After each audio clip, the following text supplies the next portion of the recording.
What's happening, guys? This is Alex over here at My Freedom Smokes, and today we're going to be talking about a new product we just got in. It's not too new, but we just got it in. It's the eLeaf iCare kit. This thing is phenomenal. As soon as I started trying it, within the first few puffs, I was hooked. It's a nice, strong battery with a really good coil in it, which was surprising, and the battery life on this is pretty good also. So we'll kind of take you through the different things it offers. There's really not too much there to it, so this is going to be a pretty short video. So we'll start with the stuff that's inside the box first, because by the time we get to the mod, there's not going to be much to tell you.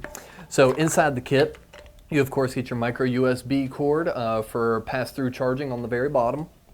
And you get two replacement coil heads. Both are going to be in the little packets, but one is already installed in here because I've been using it.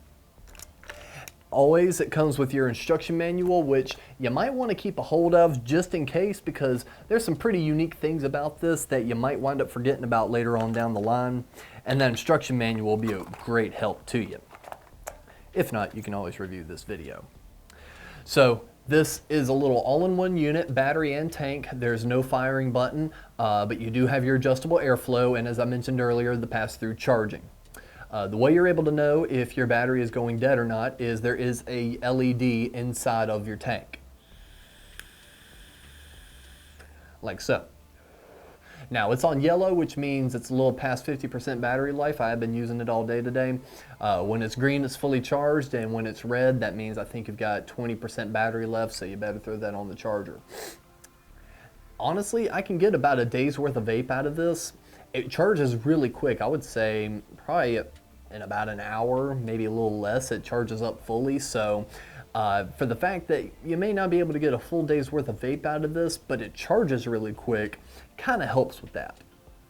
Taking out the coil and refilling it's a little bit different than your typical AIO or your typical mod kit.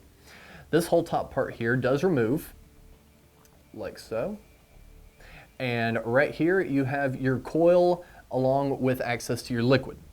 The way you get in there is when you take the top part off, you're going to see this little cut in the plastic right there. You're just going to put that right on top and start twisting. Kind of works as a key. And now when you get this untwisted enough, you'll of course be able to just go in with your hand and grab it. And this whole stem is going to lift out like so. Now there's a little cut in the metal right here, so that's where you're going to unscrew and put in your new coil. And up here at the top is your adjustable airflow. Now I've got it all the way up, and that feels good enough to me. Just keep in mind that you will not have access to your airflow without disassembling your whole unit. Now in my opinion, that has some pros and cons to it. Definite pro is once you get it set, you're not going to have to worry about it getting unset. It's not going to move in your pocket.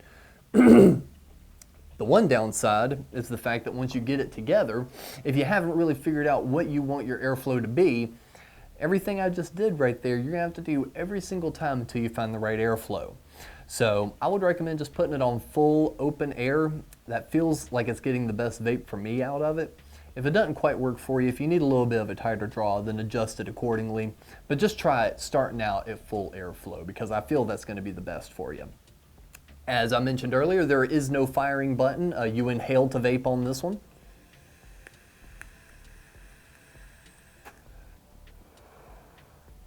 And I've really not had too many issues with this. It's a regular 0.1 ohm coil. I'm using a 50-50 blend liquid in here, and it's firing perfectly.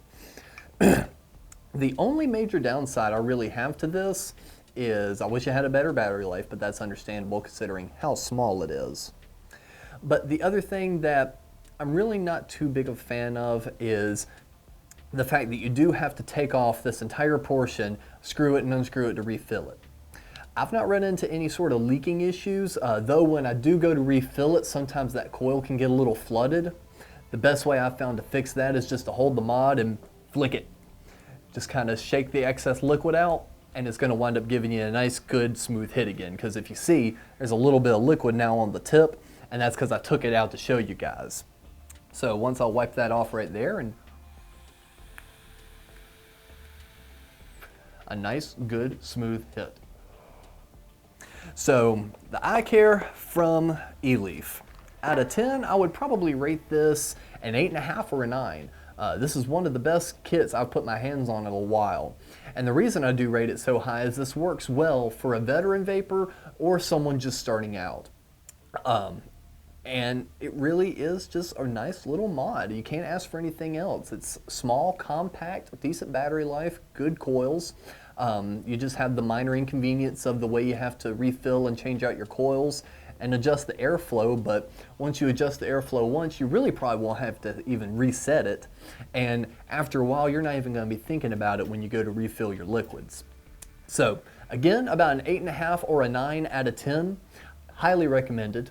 And if you have any questions about this product whatsoever, feel free to leave a comment below and follow us on our Facebook, Twitter, and Instagram pages. We love chatting with our customers, and we're always posting little blogs and news articles related to vaping. So make sure and come in and check us out. So until next time, thank you so much for vaping.